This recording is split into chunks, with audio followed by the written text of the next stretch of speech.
Assalamualaikum warahmatullahi wabarakatuh. Alhamdulillah wassalatu wassalamu ala sayyidina wa maulana Rasulillah wa ala alihi wa ashabihi wa mawalah amma ba'dah. Para pemirsa Muwasalah TV, kembali lagi di program kesayangan kita, yaitu program Surga di Rumahmu. Masih bersama narasumber kita, yaitu Habiban Al-Habib Hamid bin Ja'far Al-Gadri. Assalamualaikum warahmatullahi wabarakatuh. Waalaikumsalam warahmatullahi wabarakatuh. Habib, pada pertemuan yang lalu kita telah membahas panjang lebar tentang bagaimana kita mendidik dan memberikan kasih sayang secara totalitas kepada anak-anak kita dalam bentuk yang lebih kepada sentuhan kelembutan tanpa ada di situ larangan atau ketegasan, kecuali dalam hal-hal yang memang sudah sifatnya haram. Nah, anak ini kan senantiasa berkembang, Habib. Bahkan juga pemikirannya dengan apa yang dia lihat di sekitar mereka, dan mereka sudah mulai bisa membedakan antara satu dengan yang lainnya. Terus juga pergaulan, perilaku yang mereka lihat atau kalimat-kalimat yang mereka dengar, sehingga di range umur antara sekitar 6 sampai 10 tahun ini adalah masa-masa yang sangat krusial bagi anak-anak tersebut, Habib. Terlebih dengan pergaulan yang saat ini ada. Sebagian biasanya di umur segitu udah mulai sekolah. Nah, ini masa-masa seperti ini, adakah kiat-kiat khusus di dalam Islam untuk mendidik mereka agar hati mereka dan juga diri mereka bisa selamat ketika mereka nanti dewasa nanti, Habib? Alhamdulillah. Wassallallahu wasallam ala sayyidina Rasulillah wa ala alihi wa sahbihi wa man wala. Sungguh sangat indah ajaran yang ditinggalkan oleh baginda Nabi Muhammad sallallahu alaihi wasallam untuk memberi kepada kita kesejukan di dalam rumah tangga kita. Di antaranya bagaimana kita memperlakukan anak itu. Nabi yang mengatakan ma nahala walidun waladuhu khairun min adabin hasan. Hadiah terbaik dari seorang ayah kepada anaknya adalah adab yang baik. Dari mana adab yang baik? Bukan dengan ceramah tiap hari atau dipaksa membaca buku. Hadiah yang ia tampilkan kepada anaknya di sela-sela hidupnya. Ibadah seorang orang tua bagaimana, tutur kata orang tua juga bagaimana, kesabaran orang tua juga bagaimana. Itu merupakan hadiah yang diberikan kepada anak. Hadiah terbaik kepada anak. Mendoakan mereka itu juga tidak kalah penting. Dikatakan dalam sebuah hadis, du'aul walid liwaladihi kadu'ain nabi li ummatihi. Doa seorang tua kepada anak itu seperti doa seorang nabi kepada umat. Artinya istijabah oleh Allah Subhanahu wa taala. Kemudian orang tua juga harus menyadari bahwa anak ini memiliki dunia tersendiri yang berbeda dengan dunia kita. Jadi jangan sampai keinginan kita dipaksakan atau dipaksakan kepada anaknya. Itu tidak mungkin bisa terjadi dan tidak akan pernah nyambung. Dan orang tua yang tidak bisa menyadari hakikat ini akan merusak terhadap kepribadian anaknya. Mental anak akan rusak. Kita renungi firman Allah Subhanahu wa taala yang mengatakan tentang dunia misalnya, innamad dunya la'ibun wa lahwun wa zinatun wa tafakhurum bainakum fil amwali wal aulad. Itu. Jadi dunia itu diisi dengan hal-hal ini. Pertama, laib. Laib itu artinya fase di mana manusia itu senang dengan mainan, boneka, mobil-mobilan, itu Beyblade itu masa-masa lain. Kemudian lahwun. Nah, masa-masa dia bergaul dengan teman-teman sebayanya. Itu masa paling indah bagi anak-anak adalah masa seperti itu. Mungkin orang tua berpikir jalan-jalan, ngeburu bis telolet. Nah, anak dalam usia-usia seperti itu, ya yang paling dia masa-masa eksplorasi lahwun di situ. Dia main bola, dia ngumpul sama temennya. Itu saat-saat Yang paling nikmat ngadu semut, ngelabu semut, kadang main kelereng, main kelereng. ya kan? Benar. Kadang lupa makan, lupa minum. Kenapa? Saat itu saat paling nikmat dalam hidupnya lahun. Nanti masuk fase zina lain lagi nanti, berhias, udah mulai puber. Kenal minyak rambut. Udah kenal cermin, udah kenal minyak wangi, itu beda itu. Zina di sini. Tapi yang kita bicarakan sekarang masa lahun. Fase-fase di mana anak-anak itu membutuhkan suasana permainan yang kondusif, yang tidak merusak terhadap mentalnya. Jadi misalnya ada permainan yang ada mengandung unsur judi, atau membiarkan menonton hal-hal yang diharamkan oleh Allah Subhanahu wa taala, itu harus dibatasin. Jangan sampai anak kita terkotori dan terkontaminasi dengan hal-hal yang seperti itu. Kemudian juga jangan terlalu diperketat sehingga mereka tidak punya kesempatan untuk mengungkapkan, mengekspresikan dunianya.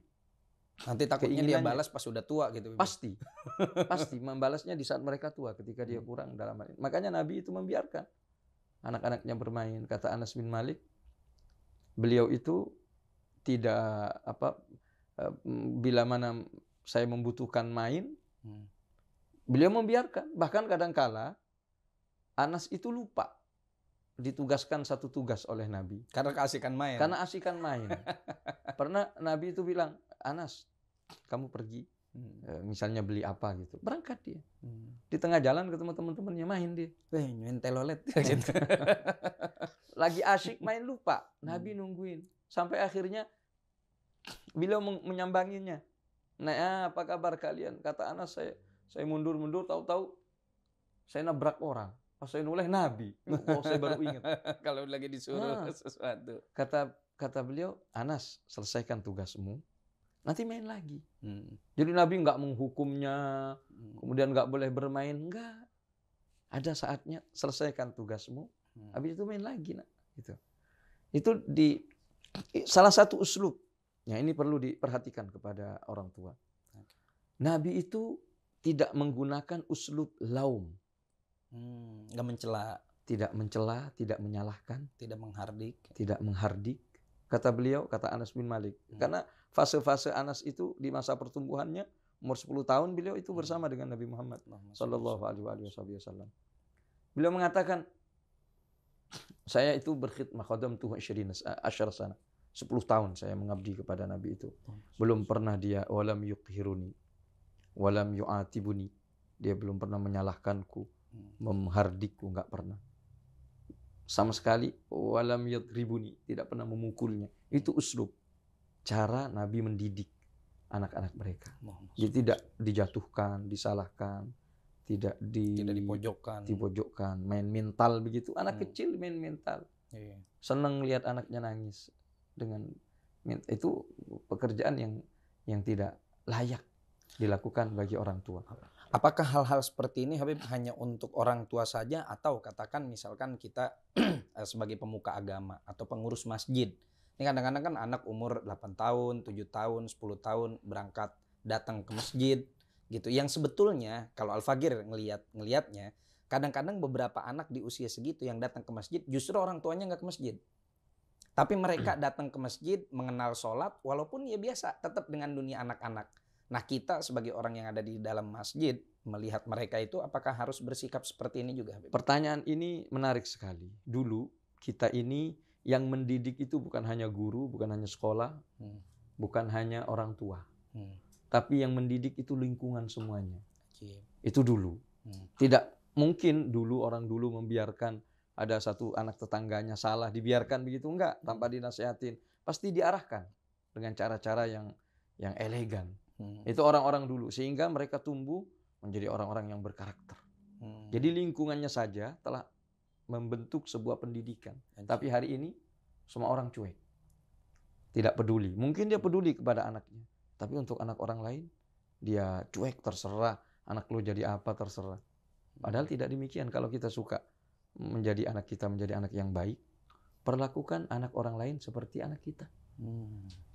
Anak orang lain, apa la yu'minu ahadukum hatta yuhibbu li akhihi ma tuhibbu li nafsik.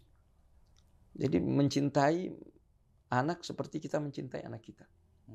Nah, bagaimana ketika ada anak ke masjid, kemudian rame, jangan sampai seorang anak tumbuh dan dia a priori kepada masjid. Karena menyaksikan pengurus masjidnya galak-galak.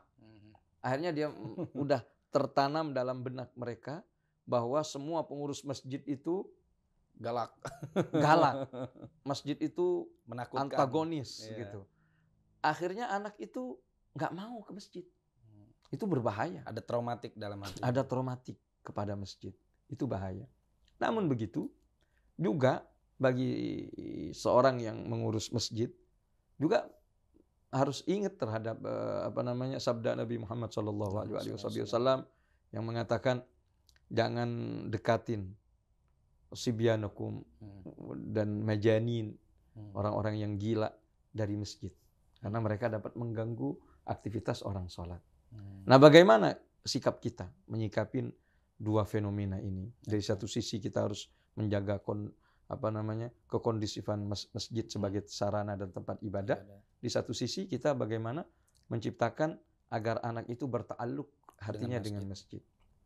Adalah dengan menempatkan sesuatu pada tempatnya. Kapan kita bisa membawa anak itu baik? Maka sangat bijak bila mana ada masjid yang ramah anak. Menyediakan tempat-tempat bermain, menyediakan sarana-sarana yang ada yang di situ dihadiri oleh anak-anak. Kapan anak-anak itu bisa datang ke masjid? Kalau misalnya terbatas tempatnya.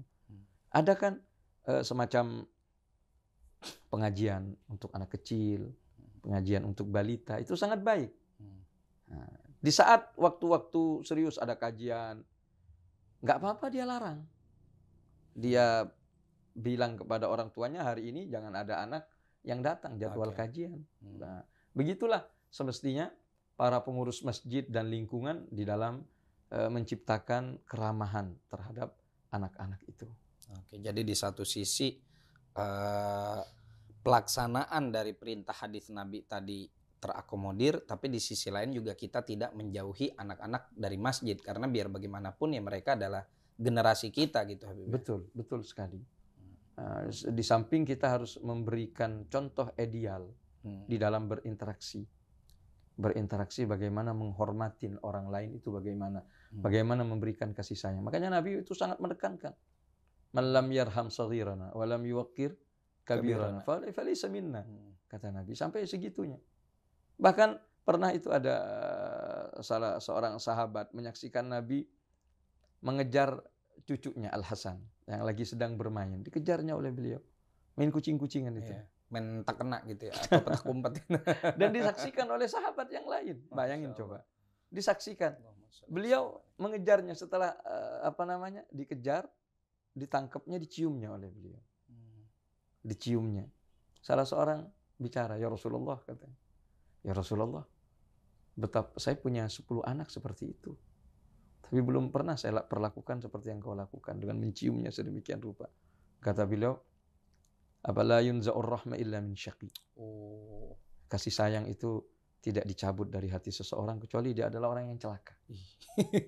Berarti nggak sayang sama anak, itu tanda-tanda kita ini orang yang celaka, rugi. Nah, ada hadis itu bahwa ada beberapa orang yang dia tidak akan mencium bau surga.